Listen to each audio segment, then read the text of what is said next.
Today's gonna be an emotional one, at least for me. We're gonna hit 5,000 days. And yep, that's the whole intro. So we're done building in the city, and done with updates, farms, and all the other stuff you do in Minecraft. So what's today about? Today's about celebration. To kick that off, I'm gonna update every Patreon member who's signed up as the time of recording this video. By the time you see it, every last spot in this member hall is full, and I'll have to decide where to put new Patreon members soon. See, everyone who supports the channel gets an armor stand. Some are gold, others are iron, and a few are diamond, and even a couple of netherite. This is our newest diamond member, Gareth, and thanks to Gareth and everyone else in the hall for letting me do what I love for so long. I think doing this before 5,000 days is important because my world downloads are updated every 1,000 days. That means when this episode is done, I'm going to update the world download, and anyone who has access will be able to download the world and come over and visit their own armor stand and check out the entire hall. Some of my Patreon members have been active since the very first day I put the membership online. Some only joined after this episode was filmed. When I built this hall, I never thought it would fill up. Now there's over 120 members here, and I appreciate every single one of you, seriously. Except the one who's making me mine netherite. I'm joking, surely I have netherite. I don't have netherite. Okay, let's go get netherite.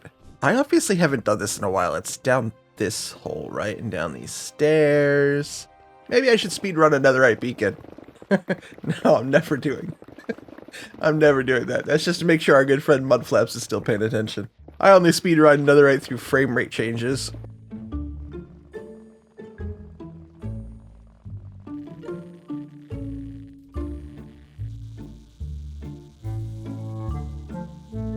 How is this my first piece? Alright, give me that wither boar.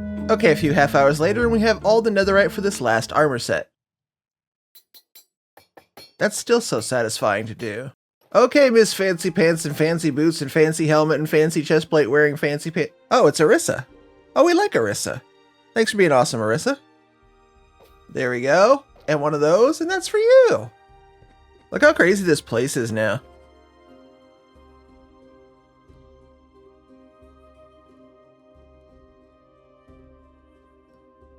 I then spent a few days tidying up around the city. I know it's technically done, but what does that mean really? If I want to play with it, I'm going to play with it. I was thinking about future projects and how I want to build a new perimeter soon. That made me think of Froglights, and okay, we're building a Froglight farm now.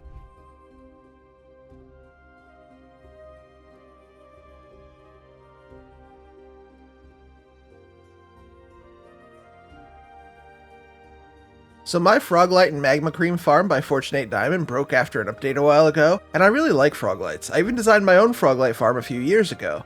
But it's a bit outdated now, and I realized there are some fixes I'd like to make, so it's time to make them. The updated Froglight farm will probably become a tutorial in the very near future. One, because it's better, and frankly two, because the first one did 150,000 views, and that's really nice. The new version that I'm building here is a mashup of my old design and Elmango's 2-dimension portal-based design. In it, he suspends the large and medium frogs on chains so they can freeze, and the smalls will fall through. It's a pretty genius trick that solves a few of the things in my own original design. So I'm going to suspend the large and mediums on candles. It's ever so slightly better than chains, and putting the medium-sized magma off the floor also lets me use honey now, where before if you used honey in my old farm, the mediums wouldn't touch the snow, wouldn't freeze to death, and would completely stop your farm from working, as a lot of you found out.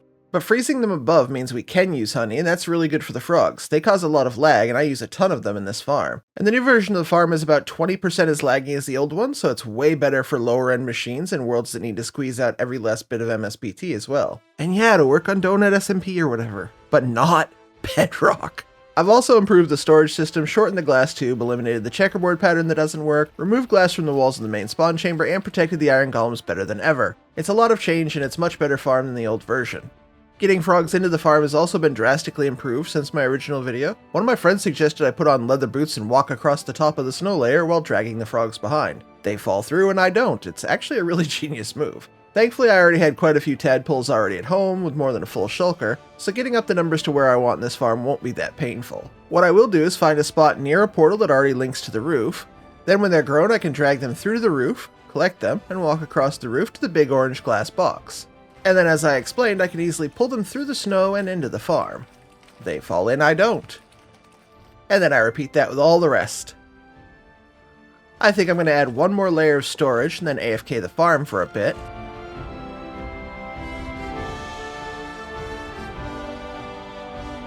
And after a few minutes I think it's clear the farm is working very well and I now have a source of Froglights again.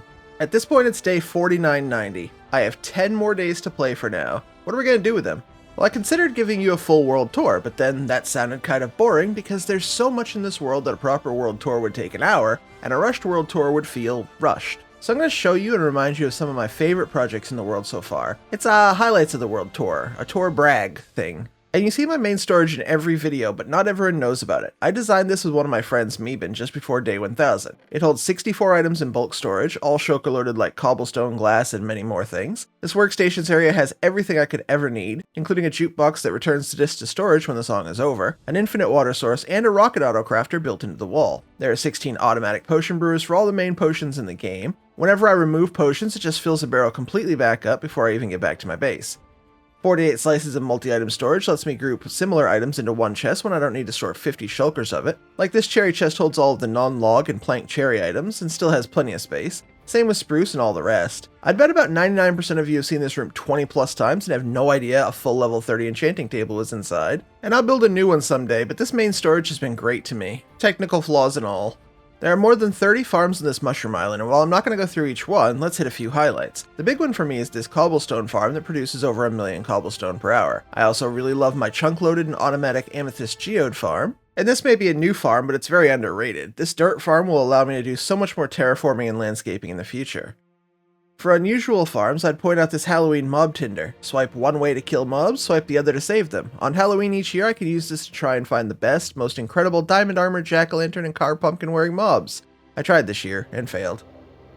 I do love my cobblestone farm, but this resin farm may be just as ridiculous. It makes me more resin in a single night than I could ever use in the entire world. This is my dragon egg drop project. Every subscriber on the channel gets a dragon egg in the world, and I'm shaping them into a huge dragon egg, and then I'll drop that on a monument below when we get 100,000 subscribers. The speed that I build in this world and the amount of deep slate I use wouldn't be possible at all without this 18 module wide tunnel bore. It destroys a huge amount of blocks and is really fun to use as well.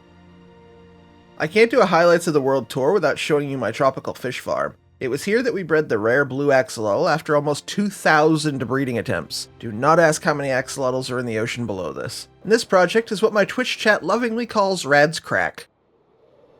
In it are 4 of my biggest projects, a double witch hut farm, a 600,000 per hour creeper gunpowder farm, a 1700 furnace super smelter, and a tree farm for every single wood type and mushroom type in the game. Along with a fast gold farm, I have this 256 piglin automated bartering farm with a bulk storage attached. It eats through a whole shulker of gold ingots in under a minute, and no gold farm ever created can keep up with it. My hoglin farm design, taken to its logical maximum, runs at just over 60,000 cooked pork per hour, and the mob cap is almost always completely full and entirely full of hoglins dying very quickly. For aesthetic builds, I still love my pagoda. It kickstarted the entire series for us and will always be important to me. A few floors are decorated, but most importantly is my office. This is where I keep Loki as well as Loki's portrait, my first copper golem, my first bow, which has about 1 durability left, my first wooden pickaxe, and more memories from the world. These statues were built by a friend who just gave them to me after I finished the pagoda and told me I could use them. We built for 3 hours and it was one of the most fun build sessions I ever had. I like too many things in the city to show off all of them, but I really love how the Buddha statue, the Lego build, the castle, and the restaurant all turned out. And I never really considered myself much of a builder. So you just have to trust me when I say I'm still shocked that I built all of this myself. And in terms of collection, I got everything I wanted. All the armor trims, blue axolotl, and every item in the game, including the basically uncollectible mending infinity bow. And statistically, here's what I've done in nearly 5,000 days.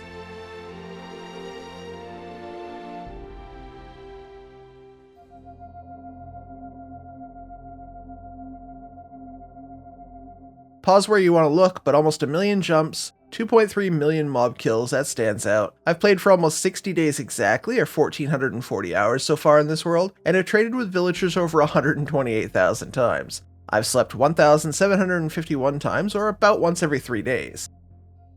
And here are the top mining numbers, as well as all of the mob numbers.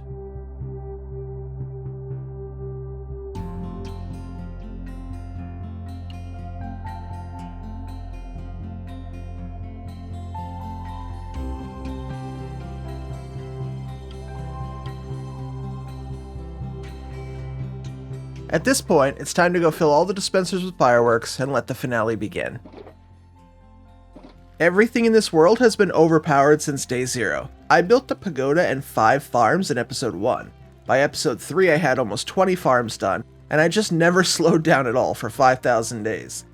When I planned this fireworks celebration, it was inevitable that my plan would be to outdo anything I had ever seen before, so I give you the largest fireworks show I've ever seen in Minecraft, topping out with over 50,000 fireworks in total, spread across 120 dispensers, almost all completely full, and powered by another 11 dispensers with more than 6,000 rockets in those. There are more than 100 shulkers of gunpowder, a full shulker of diamonds, and much, much more being flung into the air for this. This show spans from the residential district all the way to the castle, covering the entire city, and from the harbor to the Buddha statue in the top of the guild district. It was truly as much total coverage as I could possibly get. I have some things to say, and this is my last chance in the series to say them, at least for now. First of all, this hardcore world will return. But I'm done maximizing every single second. I'm going to start playing this world and enjoying it and loving it as much as I can, for as long as I can stay alive in it. This is by far the biggest project I've ever attempted, and will be the biggest for a little while. My plan when we resume in the new year is to complete every possible farm. I have a list of over 200 farms, and nobody that I'm aware of in the history of hardcore, or even survival Minecraft in general, has ever completed 200 unique farms. Yes, I'm aware that Tempo completed a bit over 150, and SB says he's built every farm. I have plans for another hub, a second build zone, and way more ahead of us in this world. But this was the best 5,000 days I know how to play. I believe it was one of the most balanced and ridiculously overpowered worlds in the game. We have a beautiful city, more than 100 builds, 100 custom trees, full custom landscaping, and automated farms for more than 80% of every item in the game. Enjoy the night of day 4999 before I come back with one special sunrise.